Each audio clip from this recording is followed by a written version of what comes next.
नमस्कार आदाब जिंदगी जिंदाबाद। मैं हाँ ਤੁਹਾਡਾ ਦੋਸਤ ਤੇ ਹੋਸਟ ਸੰਜੀਵ ਸ਼ਾਦ ਔਰ ਤੁਸੀਂ ਦੇਖ ਰਹੇ ਹੋ ਟੂ ਦਾ ਪੁਆਇੰਟ। ਔਰ ਅੱਜ ਮੈਂ ਸਾਡੀਆਂ ਧੀਆਂ ਦੇ ਨਾਲ ਲੋਹੜੀ ਮਨਾ ਰਿਹਾ ਹਾਂ ਔਰ ਸਾਡਾ ਇਹ ਛੋਟਾ ਜਿਹਾ ਬੇਟਾ ਵੀ ਸਾਡੇ ਨਾਲ ਹੈ ਕਿਉਂਕਿ ਧੀਆਂ ਦੀ ਲੋਹੜੀ ਅੱਜ ਹਰ ਕੋਈ ਮਨਾ ਰਿਹਾ ਹੈ। ਧੀਆਂ ਦਾ ਸਤਿਕਾਰ ਹੋਣਾ ਚਾਹੀਦਾ, ਧੀਆਂ ਨੂੰ ਪਿਆਰ ਹੋਣਾ ਚਾਹੀਦਾ, ਧੀਆਂ ਕਰਕੇ ਹੀ ਲੋਹੜੀ ਤਿਉਹਾਰ ਹੁੰਦੇ ਨੇ। ਔਰ ਸਾਡੇ ਨਾਲ ਨੇ ਛੋਟੀਆਂ ਛੋਟੀਆਂ ਸਾਡੀਆਂ ਬੱਚੀਆਂ। ਕੀ ਨਾਮ ਹੈ ਤੁਹਾਡਾ? ਗਗਨਦੀਪ ਕੌਰ। ਗਗਨਦੀਪ ਕੌਰ। ਔਰ ਤੁਹਾਡਾ? ਕਰਮਵੀਰ ਕੌਰ। ਕਰਮਵੀਰ ਕੌਰ। ਔਰ ਤੇਰਾ?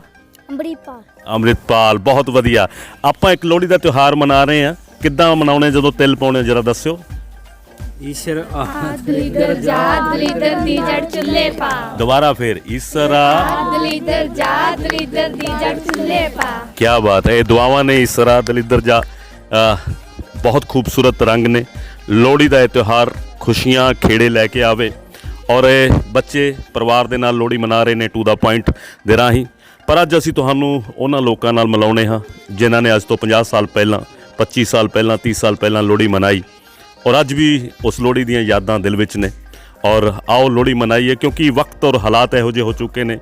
बेशक करोना पूरे विश्व ਦੇ ਵਿੱਚ है, ਉਸ ਨੂੰ ਵੀ ਧਿਆਨ 'ਚ ਰੱਖਦੇ ਹੋਏ ਲੋਕ ਲੋਹੜੀ ਮਨਾ ਰਹੇ ਨੇ, ਉਤਸ਼ਾਹ ਦੇ ਨਾਲ ਮਨਾ ਰਹੇ ਨੇ, ਲੇਕਿਨ ਸੋਸ਼ਲ ਡਿਸਟੈਂਸ ਬਣਾ ਕੇ ਮਨਾ ਰਹੇ ਨੇ, ਆਪਣੇ ਪਰਿਵਾਰਾਂ ਦੇ ਨਾਲ ਮਨਾ ਰਹੇ ਨੇ। ਲੇਕਿਨ ਅੱਜ ਤੋਂ 15-20 ਸਾਲ ਪਹਿਲਾਂ, 25 ਸਾਲ ਪਹਿਲਾਂ ਜਾਂ 50 ਸਾਲ ਪਹਿਲਾਂ ਕਿੱਦਾਂ ਲੋਹੜੀ ਮਨਾਈ ਜਾਂਦੀ ਸੀ। तो मैं तो इतना ही कहूँगा कि ज़िंदगी का ज़िंदगी से वास्ता ज़िंदा रहे।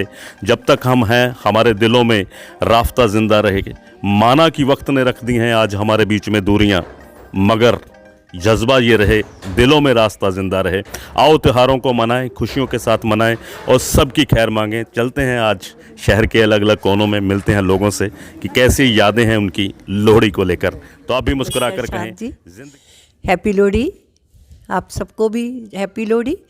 तो मेरी 1956 में की बात है कि मेरे फादर जो थे वो फ़िरोज़पुर में तहसीलदार थे और हम लोग अभी स्कूल में पढ़ते थे। तो गली थी मिस्त्रियाँ वाली, वहाँ पे इतनी बड़ी गली थी कि लड़के और लड़कियाँ इकट्ठे खेलते थे। और जब लोहड़ी का त्यौहार आता था तो उसको बड़ी श्रद्धापूर्वक मनाया जाता था। और जो बच्चे थे वो इतने खुश होते थे हम लोग कि लोहड़ी आ गई, अब तो पैसे भी इकट्ठे होंगे, अपने पैसे अपने पास रखेंगे।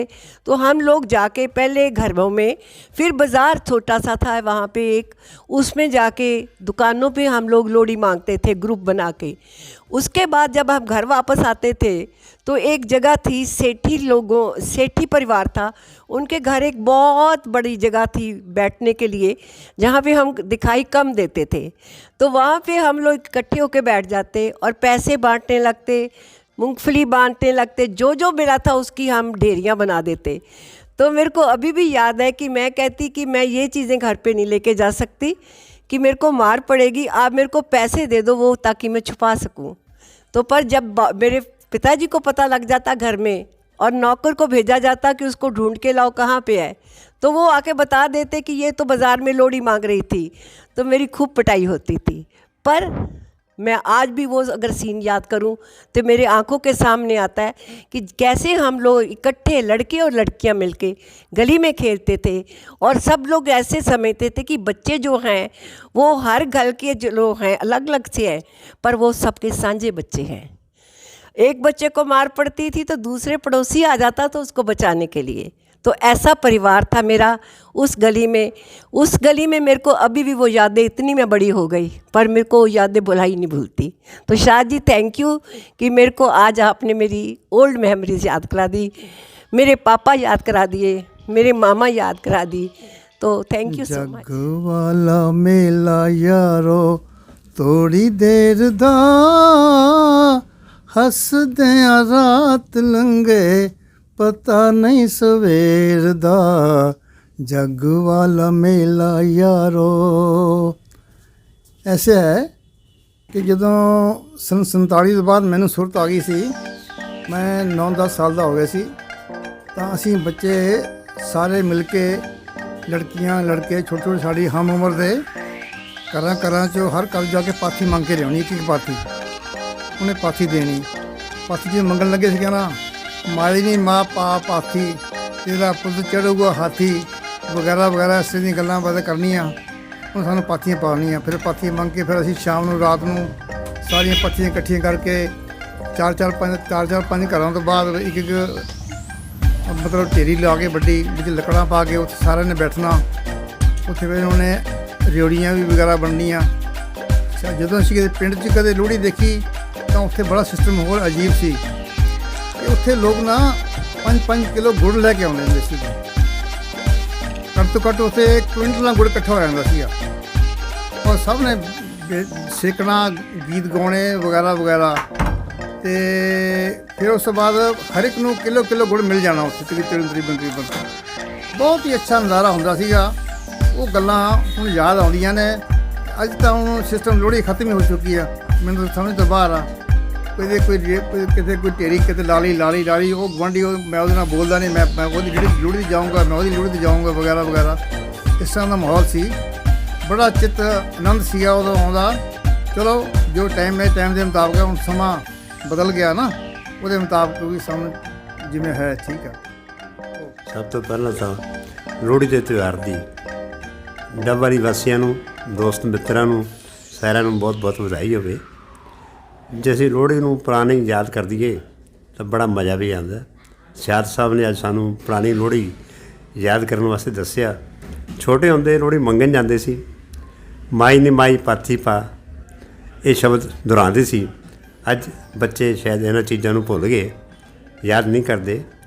ਅਤੇ ਲੋਹੜੀ ਗਲੀ ਦੇ ਵਿੱਚ ਮਨਾਉਂਦੇ ਸੀ ਤਾਂ ਤਕਰੀਬਨ ਸਾਰੇ ਪਰਿਵਾਰ, ਸਾਰੀ ਗਲੀ ਲੋਹੜੀ 'ਤੇ ਇਕੱਠੇ ਹੋ ਕੇ ਪੁਰਾਣੀਆਂ ਸਾਖੀਆਂ, ਪੁਰਾਣੀਆਂ ਕਹਾਣੀਆਂ, ਗੁਰੂਆਂ ਦੀਆਂ, ਰਮਾਇਣ ਦੀਆਂ, ਮਹਾਂਭਾਰਤ ਦੀਆਂ ਵੀ ਬੱਚਿਆਂ ਨੂੰ ਸੁਣਾਉਂਦੇ ਅਤੇ ਬੜਾ ਅੱਛਾ ਲੱਗਦਾ ਸੀਗਾ।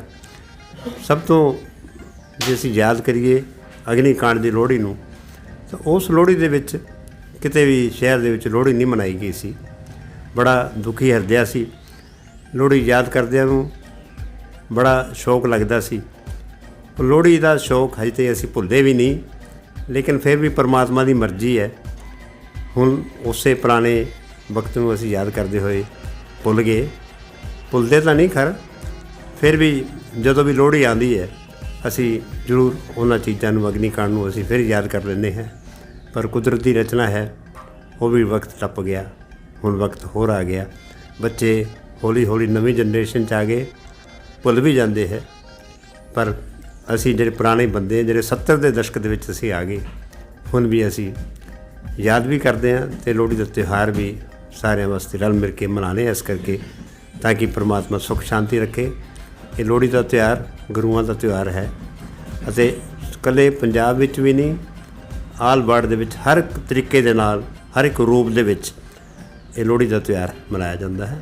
ਮੈਂ ਸ਼ਾਦ ਸਾਹਿਬ ਨੂੰ, उनकी टीम ਨੂੰ बहुत बहुत बधाई दिंदा। पर आप सभी को बहुत बहुत मुबारक, बहुत बहुत बधाई। जैसे कि हर साल हम लोहड़ी पर बहुत अच्छे ढंग से मनाते हैं, तो आज भी हम 2 जगह पे लोहड़ी पर्व को मनाकर हमारे लॉयंस क्लब इंटरनेशनल की तरफ से हमारे क्लब्स के साथ होकर आ रहे हैं। और जो पुरानी यादें हैं लोहड़ी की, तो मुझे याद है कि जब हम बहुत छोटे होते थे तो लोहड़ी के पर्व पर ही मुझे स्कूल में छुट्टियां होती थी, क्योंकि मैं बाहर डबली में नहीं पढ़ा, हमारी छुट्टियां सर्दियों में होती थी। तो जब यहाँ पे आते थे तो बड़े अच्छे ढंग से मैं देख के बड़ा हैरान होता था भी ये रेवड़ी बन रही है और गच्चक खा रहे हैं हम, और बट्ठल ले लेते थे। उसमें लॉन में, हमारे घर के लॉन में लोहड़ी मनाते थे। सभी पड़ोसी भी आकर इकट्ठे हो जाते थे।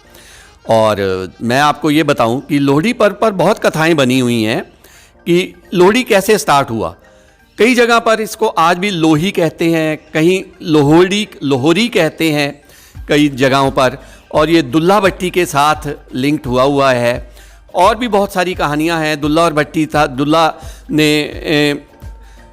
इस लड़की को जो थी उसको डाकुओं से बचाया, डाकू के साथ उसकी एक शादी करवाई। तो ये यादें बहुत पुरानी हैं। स्कूल में तो हमने कभी लोहड़ी मनाई नहीं, क्योंकि हम वहाँ नहीं होते थे। सत श्री अकाल। सिर ते चुन्नी नैनी शर्म श्रृंगार जरूरी है, सिर ते चुन्नी नैनी शर्म श्रृंगार जरूरी है, घर विच छोटे वड्डे दा सत्कार जरूरी है, फुੱਲ ਕਿਸੇ ਨੂੰ ਦੇਵਨ ਤੋਂ ਪਹਿਲਾਂ ਸੋਚੀਦਾ ਹੈ, ਫੁੱਲ ਕਿਸੇ ਨੂੰ ਦੇਵਨ ਤੋਂ ਪਹਿਲਾਂ ਸੋਚੀਦਾ ਹੈ, ਪਿਆਰ ਮੁਹੱਬਤ ਰਿਸ਼ਤੇ ਵਿੱਚ ਇਜ਼ਹਾਰ ਜ਼ਰੂਰੀ ਹੈ। ਪਿਆਰ ਮੁਹੱਬਤ ਰਿਸ਼ਤੇ ਵਿੱਚ ਇਜ਼ਹਾਰ ਜ਼ਰੂਰੀ ਹੈ। ਅੱਜ ਲੋਹੜੀ ਮੌਕੇ ਸਭ ਨੂੰ ਸ਼ੁਭ ਕਾਮਨਾਵਾਂ। ਤੇ ਹੁਣ ਜਿਹੜੀ ਲੋਹੜੀ ਹੈ ਇਹ ਸਿਰਫ ਮੰਗਣਾ ਜਾਂ ਦੁੱਲਾ ਭੱਟੀ ਦੀ ਗੱਲ ਦੇ ਨਾਲ ਸੰਬੰਧਿਤ ਨਹੀਂ ਰਹਿ ਗਈ। ਉਹ ਵੀ ਸੰਦੇਸ਼ ਬਹੁਤ ਵਧੀਆ ਸੀ, ਪਰ ਅੱਜ ਲੋਹੜੀ ਦਾ ਆਪਣਾ ਹੀ ਮਹੱਤਵ ਹੈ ਕਿ ਕਿਵੇਂ ਸਿਰਫ ਪੁੱਤਰ ਨਹੀਂ, ਧੀਆਂ ਦੀ ਵੀ ਲੋਹੜੀ ਮਨਾਈ ਜਾਵੇ ਜਾਂ ਮਨਾਈ ਜਾ ਰਹੀ ਹੈ ਤਾਂ ਬਹੁਤ ਵਧੀਆ ਲੱਗਦਾ ਹੈ। ਧੀਆਂ ਵੀ ਉਸੇ ਘਰ ਦਾ ਅੰਸ਼ ਨੇ ਜਿਸ ਘਰ ਦੇ ਪੁੱਤਰ ਵੰਸ਼ ਨੇ। ਤਾਂ ਆ ਚੀਜ਼ ਜਿਵੇਂ ਲੋਕਾਂ ਨੇ ਅੱਜ ਸਾਹਮਣੇ ਲਿਆਉਣ ਦੀ ਕੋਸ਼ਿਸ਼ ਕੀਤੀ ਹੈ, ਜਗ੍ਹਾ ਜਗ੍ਹਾ ਮੂੰਗਫਲੀ, ਰੇਵੜੀ, ਅੱਗ ਦਾ ਬਾਲਣਾ, ਇਕੱਠੇ ਹੋ ਕੇ ਮਿਲਣਾ ਤੇ ਗੱਲਬਾਤ ਕਰਨੀ ਤੇ ਧੀਆਂ ਦਾ ਵੀ ਸਤਿਕਾਰ ਕਰਨਾ ਵਾਕਿਆ ਹੀ ਬਹੁਤ ਅੱਛਾ ਲੱਗ ਰਿਹਾ ਹੈ ਵੀ ਔਰਤ ਦੀ ਆਪਣੀ ਇੱਕ ਹੋਂਦ ਹੈ ਤੇ ਉਹਨੂੰ ਉਸ ਹੋਂਦ ਦਾ ਮਿਲਣਾ, ਉਹਦਾ ਅਸਤਿਤਵ, ਉਹਦਾ ਆਪਣਾ ਰੂਪ ਸਾਹਮਣੇ ਆਉਣਾ। ਤੇ ਹੁਣ ਅਸੀਂ ਕਹਿ ਸਕਦੇ ਭਾਵੇਂ ਘਰਾਂ ਦੇ ਵਿੱਚ ਇੱਕ ਇੱਕ ਬੱਚਾ ਹੈ, ਚਾਹੇ ਮੁੰਡਾ ਚਾਹੇ ਕੁੜੀ, ਪਰ ਹੁਣ ਅਸੀਂ ਇਹ ਨਹੀਂ ਕਹਿ ਸਕਦੇ ਵੀ ਦੇ ਘਰ ਦੇ ਵਿੱਚ ਮੁੰਡੇ ਦਾ ਹੋਣਾ ਬਹੁਤ ਜ਼ਰੂਰੀ ਹੈ ਜਾਂ ਕੁੜੀ ਕਿਉਂ ਪੈਦਾ ਹੋ ਗਈ। ਤੇ ਮੈਂ ਸੰਦੇਸ਼ ਦੇਣਾ ਚਾਹਾਂਗੀ ਵੀ ਧੀ ਤੇ ਪੁੱਤਰ 'ਚ ਕੋਈ ਫਰਕ ਨਹੀਂ। ਜਿੰਨੇ ਵੀ ਮਾਪਿਓ ਦੀ ਸੇਵਾ ਕੀਤੀ, ਜਿੰਨੇ ਵੀ ਆਲੇ ਦੁਆਲੇ ਦਾ ਮਾਣ ਕੀਤਾ, ਮਾਪਿਓ ਦਾ ਸਤਿਕਾਰ ਕੀਤਾ, ਈਵਨ ਕਿ ਕਈ ਵਾਰੀ ਅਸੀਂ ਦੇਖਦੇ ਹਾਂ ਵੀ ਪੁੱਤਰ ਨਾ ਹੋਣ ਕਰਕੇ ਧੀਆਂ ਮੋਢਿਆਂ 'ਤੇ ਮਾਪਿਓ ਦੀਆਂ ਲਾਸ਼ਾਂ, ਅਰਥੀ ਨੂੰ ਕੰਧਾ ਦੇਣਾ, ਤਾਂ ਫਿਰ ਅਸੀਂ ਕਿਸ ਗੱਲ ਦੇ ਪਿੱਛੇ ਰਹਿ ਗਏ। ਇਹ ਸਤਿਕਾਰ ਹੀ ਹੈ। ਬਹੁਤ ਵਧੀਆ ਲੱਗਦਾ ਹੈ ਕਿ ਔਰਤ ਹੁਣ ਪਿੱਛੇ ਨਹੀਂ, ਬੇਟੀ ਹੁਣ ਪਿੱਛੇ ਨਹੀਂ। ਬੇਟੀ ਨੂੰ ਪੜ੍ਹਾਉਣਾ, ਯੋਗ ਬਣਾਉਣਾ ਤੇ ਪੁੱਤਰਾਂ ਤਰ੍ਹਾਂ ਹੀ ਧੀਆਂ ਵੀ ਕਮਾਈ ਕਰਦੀਆਂ, ਮਾਪਿਓ ਦੀ ਰੱਖਿਆ ਕਰਦੀਆਂ। ਸਮਾਜ ਦੇ ਵਿੱਚ ਇੱਜ਼ਤ ਮਾਪਿਓ ਦੀ ਉਹੀ ਵਧਾਉਂਦੀਆਂ। ਤੇ ਬਹੁਤ ਖੁਸ਼ੀ ਹੈ, ਮੈਂ ਵੀ ਇੱਕ ਔਰਤ ਹਾਂ।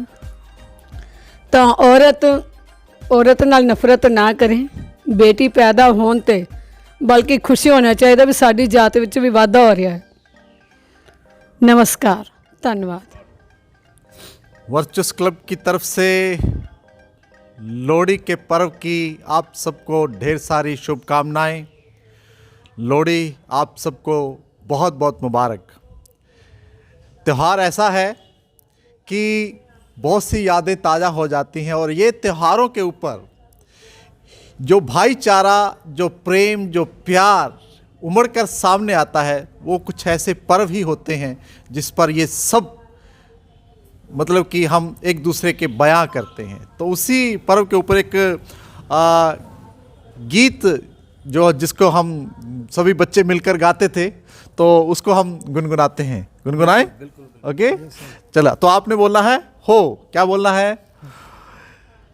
सुंदर मुंदरिए तेरा कौन बेचारा, दुल्ला भट्ठी वाला दुल्हे दी धी विआई, शेर शक्कर पाई कुड़ी दा शालू पाटा, शालू कौन समेटे चाचा चूरी कुट्टे, चूरी जिमीदार सदाए गिन गिन पोले लाए, एक पोला खिस गया जिमीदार नस गया। तो ये ऐसे मतलब कि एक मज़ा आता था जब सब हो बोलते थे और सामने से हमें लोहड़ी मिलती थी पाथी के रूप में, पैसे के रूप में, रेवड़ी, गज्जक, ये सब हमारे। अच्छा, उस वक्त भी बड़ा गुस्सा आता था जब ये कोई ना देता था, तो नहीं देने वाला तो कई बार हो जाता है, तो फिर हम जाते जाते ये भी बोल जाते थे, हुक्का भी हुक्का एक कर पुक्का। तो ऐसे कई बार आते। हाँ, तो जब कोई आ जाता था तो ये भी बोलते थे, एरनी मटेरनी लाल चरखा फेरनी, पा निमाई पाथी तेरा पुत चढ़ूगा हाथी, हाथी विच कटोरा तेरा पुत जमूगा गोरा। तो ये बहुत सारे गीत होते थे। तो आप सबको बधाई। आप भी मनाइए, बच्चों को भी मनाएं और बिल्कुल मज़े से इस त्यौहार को मनाएं। Thank you. ਅੱਜ ਲੋਹੜੀ ਦਾ ਤਿਉਹਾਰ ਹੈ। ਲੋਹੜੀ ਖੈਰ ਅੱਜ ਵੀ ਮਨਾਈ ਜਾਂਦੀ, ਅੱਜ ਤੋਂ ਸਾਲਾਂ ਪਹਿਲਾਂ ਵੀ ਮਨਾਈ ਜਾਂਦੀ ਸੀ। ਜਦੋਂ ਅਸੀਂ ਪਿੰਡ 'ਚ ਰਹਿੰਦੇ ਸੀ ਤਾਂ ਦੇਖਦੇ ਸੀ ਵੀ ਛੋਟੇ ਛੋਟੇ ਜਵਾਕ ਲੋਹੜੀ ਮੰਗ ਕੇ ਲਿਆਉਂਦੇ ਔਰ ਇੱਕ ਮਹੱਲੇ ਵਿੱਚ ਜਾਂ 4-5 ਗਲੀਆਂ ਵਿੱਚ ਇੱਕੋ ਲੋਹੜੀ ਬਹੁਤ ਵੱਡੀ ਬਣਾਈ ਜਾਂਦੀ ਸੀ। ਉਹ ਸਾਡੇ ਮਿਲਵਰਤਨ ਦਾ ਇੱਕ ਪ੍ਰਤੀਕ ਸੀ ਔਰ ਲੱਗਦਾ ਸੀ ਵੀ ਲੋਹੜੀ ਦਾ ਤਿਉਹਾਰ ਹੈ, ਅਸੀਂ ਸਾਰੇ ਮਿਲ ਕੇ ਮਨਾਉਣੇ ਹੈ। ਪਰ ਅੱਜ ਕੱਲ੍ਹ ਇੱਕ ਛੋਟੀ ਜਿਹੀ ਗਲੀ ਦੇ ਵਿੱਚ ਹੀ ਵੇਖਿਆ ਜਾਂਦਾ ਹੈ ਵੀ 5-7 ਲੋਹੜੀਆਂ ਮਨਾਈਆਂ ਜਾਂਦੀਆਂ। ਕਈ ਮਾਤੜ ਇਹੋ ਜਿਹੇ ਵੀ ਹੈ ਜਿਹੜੇ ਘਰੇ ਬੱਠਲ ਦੇ ਵਿੱਚ 4 ਪਾਥੀਆਂ ਰੱਖ ਕੇ ਲੋਹੜੀ ਮਨਾ ਲੈਂਦੇ ਹੈ ਔਰ ਉਹ ਇਸ ਨੂੰ ਵੀ ਵੱਡੀ ਗੱਲ ਸਮਝਦੇ ਹੈ। ਤਿਉਹਾਰ ਜਿਹੜੇ ਮਨਾਏ ਜਾਂਦੇ ਸੀ ਉਹ ਪਹਿਲਾਂ ਸੀ, ਹੁਣ ਤਾਂ ਸਿਰਫ ਇੱਕ ਖਾਨਾ ਪੂਰਤੀ ਰਹਿ ਗਈ। ਉਹ ਗੱਲ ਹੈ ਇੱਕ। ਅੱਜ ਲੋਹੜੀ ਦਾ ਤਿਉਹਾਰ ਹੈ। ਮੈਂ ਸਭ ਤੋਂ ਪਹਿਲਾਂ ਤਾਂ ਸਾਰਿਆਂ ਨੂੰ ਇਸ ਲੋਹੜੀ ਦੀ ਬਹੁਤ ਬਹੁਤ ਵਧਾਈ ਦਿੰਦਾ ਹਾਂ।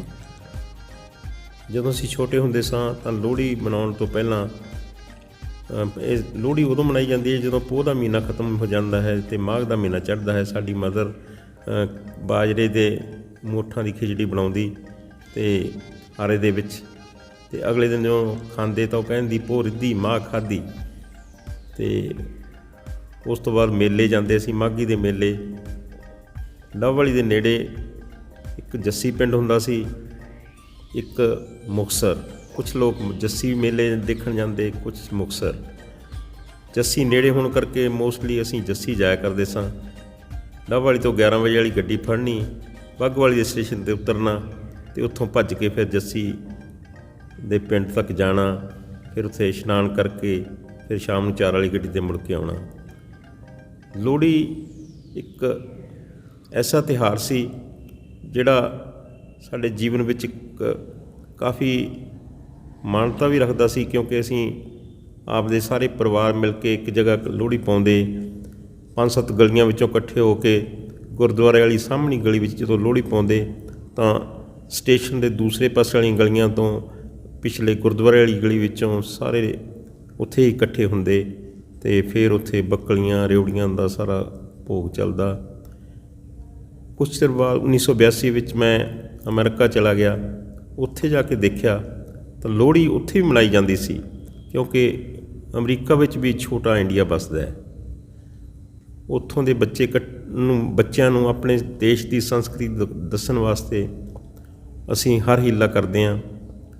ਉੱਥੇ ਛੋਟੇ ਛੋਟੇ ਬੱਠਲ ਜਿਹੇ ਬਣੇ ਹੁੰਦੇ ਹਨ, ਜਿਹਦੇ ਵਿੱਚ ਅਸੀਂ ਇੱਕ ਬਰਨਿੰਗ ਲੱਕੜ ਆਉਂਦੀ ਹੈ ਜਿਹੜੀ ਉਹ ਵਿੱਚ ਰੱਖ ਲੈਂਦੇ ਹਾਂ, ਜਿਹੜੀ 2-2 ਘੰਟੇ ਬਲਦੀ ਰਹਿੰਦੀ ਹੈ। ਬਸ ਉਹ ਬਾਲ ਕੇ ਉਹਦੇ 'ਚ ਤਿਲ ਸਿੱਟਦੇ ਅਤੇ ਥੋੜ੍ਹਾ ਜਿਹਾ ਮਹਿਸੂਸ ਕਰਦੇ ਵੀ ਲੋਹੜੀ ਅਸੀਂ ਇੱਥੇ ਅਮਰੀਕਾ 'ਚ ਵੀ ਮਨਾ ਲਈ ਹੈ। ਫ਼ਰਕ ਬਹੁਤ ਹੈ ਇੰਡੀਆ ਅਤੇ ਅਮਰੀਕਾ ਦੀ ਲੋਹੜੀ ਦਾ। ਅਮਰੀਕਾ ਵਿੱਚ ਰਹਿ ਕੇ ਵੀ ਅਸੀਂ ਇੰਡੀਆ ਦੀ ਲੋਹੜੀ ਨੂੰ ਬਹੁਤ ਮਿਸ ਕਰਦੇ ਹਾਂ। ਸਤਿ ਸ਼੍ਰੀ ਅਕਾਲ ਜੀ। ਸਭ ਤੋਂ ਪਹਿਲਾਂ ਲੋਹੜੀ ਦੇ ਇਸ ਮਾਣ ਮੱਤੇ ਤਿਉਹਾਰ ਦੀ ਤੁਹਾਨੂੰ ਸਭ ਨੂੰ ਬਹੁਤ ਬਹੁਤ ਮੁਬਾਰਕਾਂ।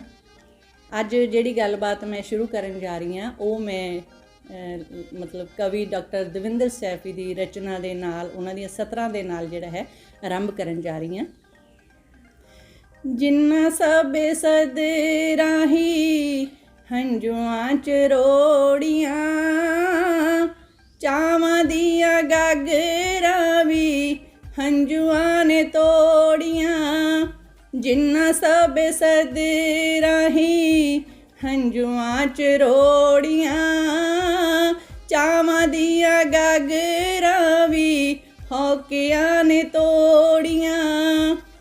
ਜਿਨ੍ਹਾਂ ਤੋਂ ਨਾ ਗਾਈਆਂ ਗਈਆਂ ਸਿੱਠਣੀਆਂ ਕੋੜੀਆਂ, ਮਾਲੀਆਂ ਨੇ ਹੱਥੀ ਜੋ ਜੋ ਕਲੀਆਂ ਮਰੋੜੀਆਂ। ਮਾਲੀਆਂ ਨੇ ਹੱਥੀ ਜੋ ਜੋ ਕਲੀਆਂ ਮਰੋੜੀਆਂ। ਜਿਨ੍ਹਾਂ ਦੀਆਂ ਮਹਿਕਾਂ ਅੱਜ ਸਾਹਾਂ ਨੇ ਨਚੋੜੀਆਂ, ਰੀਝਾਂ ਤੇ ਦਿਲਾਂ ਦੀਆਂ ਬਣੀਆਂ ਨਾ ਜੋੜੀਆਂ। ਰੀਝਾਂ ਤੇ ਦਿਲਾਂ ਦੀਆਂ ਬਣੀਆਂ ਨਾ ਜੋੜੀਆਂ। ਜਿਨ੍ਹਾਂ ਦੀਆਂ ਖੁਸ਼ੀਆਂ ਗਈਆਂ ਨਾ ਸਾਥੋਂ ਮੋੜੀਆਂ, ਆਓ ਉਹਨਾਂ ਧੀਆਂ ਨਾਵੇਂ ਲਾਈਏ ਸੈਫੀ ਲੋੜੀਆਂ। ਆਓ ਉਹਨਾਂ ਧੀਆਂ ਨਾਵੇਂ ਲਾਈਏ ਸੈਫੀ ਲੋੜੀਆਂ। ਲੋਹੜੀ ਦੇ ਇਸ ਪਾਵਨ ਤਿਉਹਾਰ ਦਾ ਜਿਹੜਾ ਹੈ ਇਤਿਹਾਸ ਕੀ ਹੈ, ਇਸ ਦੇ ਬਾਰੇ ਬਹੁਤ ਸਾਰੀਆਂ ਮਿਥਿਹਾਸਿਕ ਗੱਲਾਂ ਵੀ ਨੇ ਅਤੇ ਇਸ ਦੇ ਨਾਲ ਇਤਿਹਾਸ ਦੇ ਨਾਲ ਜਿਹੜੀ ਜੁੜੀ ਹੋਈ ਗੱਲ ਹੈ ਉਹ ਹੈ ਦੁੱਲਾ ਭੱਟੀ ਦੀ, ਕਿ ਦੁੱਲਾ ਭੱਟੀ ਜਿਹੜਾ ਹੈ ਆਪਣੇ ਸਾਂਦਲਬਾਰ ਦੇ ਇਲਾਕੇ ਦੇ ਵਿੱਚ ਆਪਣਾ ਜਿਹੜਾ ਹੈ ਪਹਿਲਾਂ ਡਾਕੂਪਣੇ ਦਾ ਕੰਮ ਜਿਹੜਾ ਸੀ ਉਹ ਕਰਦਾ ਸੀਗਾ, ਪਰ ਉਹ ਜਿਹੜਾ ਹੈ ਉਹ ਇੱਕ ਮਾਨਵਤਾਵਾਦੀ ਵੀ ਉਹਦੇ ਵਿੱਚ ਜਿਹੜਾ ਇੱਕ ਜਿਹੜਾ ਉਹਦਾ ਪੱਖ ਸੀਗਾ ਉਹ ਜੁੜਿਆ ਹੋਇਆ ਸੀਗਾ। ਉਹਦਾ ਕੀ ਸੀ ਇਹ ਪੱਖ ਕਿ ਉਹ ਜਿਹੜਾ ਹੈ ਅਮੀਰਾਂ ਨੂੰ ਲੁੱਟ ਖਸੁੱਟ ਕਰਕੇ ਉਹ ਜਿਹੜੀ ਉਹ ਆਪਣੀ ਕਮਾਈ ਸੀਗੀ ਉਹ ਗਰੀਬਾਂ ਦੇ ਵਿੱਚ ਜਿਹੜਾ ਸੀ ਵੰਡ ਦਿੰਦਾ ਸੀ। ਇਸੇ ਤਰ੍ਹਾਂ ਹੀ ਜਿਹੜੇ ਇਹ ਲੋਹੜੀ ਦਾ ਇਤਿਹਾਸ ਜੁੜਿਆ ਹੋਇਆ ਹੈ ਉਹ ਇਹ ਹੈ ਕਿ ਕਿਸੇ ਗਰੀਬ ਕਿਸਾਨ ਦੀਆਂ 2 ਬੇਟੀਆਂ ਸੀਗੀਆਂ, ਸੁੰਦਰੀ ਤੇ ਮੁੰਦਰੀ।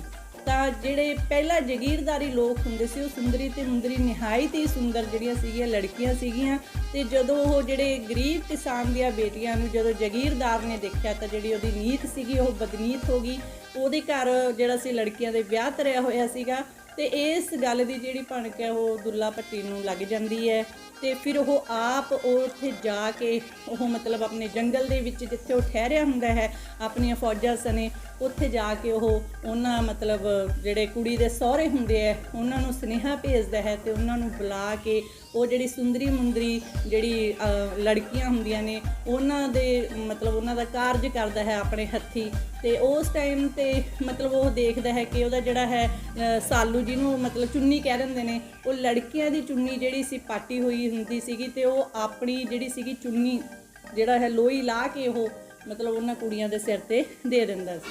ਇਸ ਤੋਂ ਬਾਅਦ ਉਸਨੇ ਕੀ ਕੀਤਾ ਵੀ ਜਿਹੜੀ ਜੰਗਲ ਦੇ ਵਿੱਚ ਆਸੇ-ਪਾਸੇ ਉਹਨੂੰ ਲੱਕੜੀਆਂ ਮਿਲੀਆਂ ਉਹ ਉਸਨੇ ਇਕੱਠੀਆਂ ਕਰਕੇ ਉਸ ਦੀ ਅੱਗ ਬਾਲ ਕੇ ਉਹਨਾਂ ਦੇ ਜਿਹੜੇ ਸੀਗੇ ਉੱਥੇ ਫੇਰੇ ਕਰਵਾ ਦਿੱਤੇ। ਇਸ ਤਰੀਕੇ ਦੇ ਨਾਲ ਮਤਲਬ ਇੱਕ ਅਗਨੀ ਦਾ ਪ੍ਰਤੀਕ ਜਿਹੜਾ ਹੈ ਅੱਜ ਇਹ ਤਿਉਹਾਰ ਅਸੀਂ ਸਾਰੇ ਸਰਬਸਾਂਝ ਤਰੀਕੇ ਨਾਲ ਮਨਾਉਂਦੇ ਹਾਂ, ਉਹ ਉਸ ਤਰੀਕੇ ਨਾਲ ਉਹ ਮਿੱਥ ਜੁੜ ਗਈ ਕਿਉਂਕਿ ਉਹਦੇ ਕੋਲੇ ਇੱਕ ਦੇਣ ਨੂੰ ਕੋਈ ਖਾਸ ਸੌਗਾਤ ਨਹੀਂ ਸੀਗੀ, ਜਿਸ ਕਰਕੇ ਉਹਦੇ ਕੋਲੇ ਜੋ ਵੀ ਸੀਗਾ ਸਰਦਾ ਪੁਰਦਾ ਔਰ ਇੱਕ ਕਿਲੋ ਉਹਦੇ ਮਤਲਬ ਸੇਰਕ ਜਿਹਨੂੰ ਆਪਾਂ ਹੁਣ ਦੇ ਟਾਈਮ ਕਿਲੋਆਂ ਦੇ ਹਿਸਾਬ ਨਾਲ ਤੋਲ ਲੈਂਦੇ ਹਾਂ, ਉਹਦੇ ਕੋਲ ਸ਼ੱਕਰ ਸੀਗੀ ਜਿਹੜੀ ਕਿ ਉਹ ਉਸ ਖੁਸ਼ੀ ਦੇ ਵਜੋਂ ਉਹ ਕੁੜੀ ਦੇ ਦੋਨਾਂ ਕੁੜੀਆਂ ਦੇ ਉਹਨਾਂ ਨੇ ਝੋਲੀ ਪਾ ਦਿੱਤੀ ਹੈ। ਤਾਂ ਇਸ ਤਰੀਕੇ ਦੇ ਨਾਲ ਇਹ ਇੱਕ ਜਿਹੜਾ ਹੈ ਇਹ ਗੱਲ ਹੀ ਬਣ ਗਈ ਹੈ ਕਿ ਉਸ ਟਾਈਮ ਦੀ ਗੱਲ ਨੂੰ ਅੱਜ ਯਾਦ ਕਰਕੇ ਅਸੀਂ ਜਿਹੜਾ ਹੈ ਇਸ ਤਿਉਹਾਰ ਦੀ ਮਤਲਬ ਮਨਾਉਂਦੇ ਆ ਇਸ ਤਰੀਕੇ ਨਾਲ। ਬਾਕੀ ਜੇ ਹੋਰ ਵੀ ਕਾਫੀ ਗੱਲਾਂ ਜਿਹੜੀਆਂ ਜੇ ਆਪਾਂ ਪਰੰਪਰਿਕ ਤੌਰ ਤੇ ਪਿੱਛੇ ਚਲੇ ਜਾਈਏ ਤਾਂ ਹੋਰ ਵੀ ਬਹੁਤ ਸਾਰੀਆਂ ਮਿਥਿਹਾਸਿਕ ਗੱਲਾਂ ਜਿਹੜੀਆਂ ਹੈ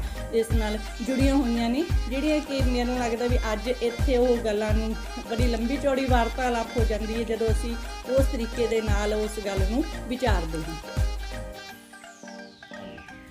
ਤੇਰੀ ਕੋਠੀ ਉੱਤੇ ਮੋਰ ਰੱਬ ਮੁੰਡਾ ਦੇਵੇ ਹੋਰ, ਬੀਬੀ ਵੰਡੇ ਲੋੜੀ ਤੇਰੀ ਜੀਵੇ ਜੋੜੀ, ਬੀਬੀ ਵੰਡੇ ਲੋੜੀ ਤੇਰੀ ਜੀਵੇ ਜੋੜੀ। ਤੇਰੀ ਲੋੜੀ ਵਾਲਾ ਦਿਨ ਬੀਬੀ ਕਰ ਲੈ ਦਾਨ ਪੁੰਨ, ਆਇਆ ਲੋੜੀ ਵਾਲਾ ਦਿਨ ਬੀਬੀ ਕਰ ਲੈ ਦਾਨ ਪੁੰਨ। ਤੇਰੀ ਤਾਰਾਂ ਦੀ ਮਸ਼ੀਨ ਤੇਰਾ ਮੁੰਡਾ ਵੇ ਸ਼ੌਕੀਨ, ਤੇਰੀ ਤਾਰਾਂ ਦੀ ਮਸ਼ੀਨ ਤੇਰਾ ਮੁੰਡਾ ਵੇ ਸ਼ੌਕੀਨ, ਤੇਰਾ ਮੁੰਡਾ ਵੇ ਸ਼ੌਕੀਨ ਲਾਵੇ ਪਾਊਡਰ ਤੇ ਕਰੀਮ, ਤੇਰਾ ਮੁੰਡਾ ਵੇ ਸ਼ੌਕੀਨ ਲਾਵੇ ਪਾਊਡਰ ਤੇ ਕਰੀਮ। ਤੇਰੀ ਥਾਲੀ 'ਚ ਖਰੋਟ ਨੂੰ ਦੇ ਸਾਦਾ ਲੋਟ, ਤੇਰੀ ਥਾਲੀ 'ਚ ਖਰੋਟ ਅਸੀਂ ਲੈਣਾ ਸਾਦਾ ਲੋਟ। ਬਾਬੂ ਦੇ ਪੈਸਾ ਤੇਰਾ ਦਿਲ ਕੈਸਾ, ਬਾਬੂ ਦੇ ਪੈਸਾ ਤੇਰਾ ਦਿਲ ਕੈਸਾ। ਤੇਰੀ ਕੋਠੀ ਤੇ ਸਪੀਲ ਤੇਰਾ ਮੁੰਡਾ ਵੇ ਵਕੀਲ, ਤੇਰੀ ਕੋਠੀ ਤੇ ਸਪੀਲ ਤੇਰਾ ਮੁੰਡਾ ਵੇ ਵਕੀਲ।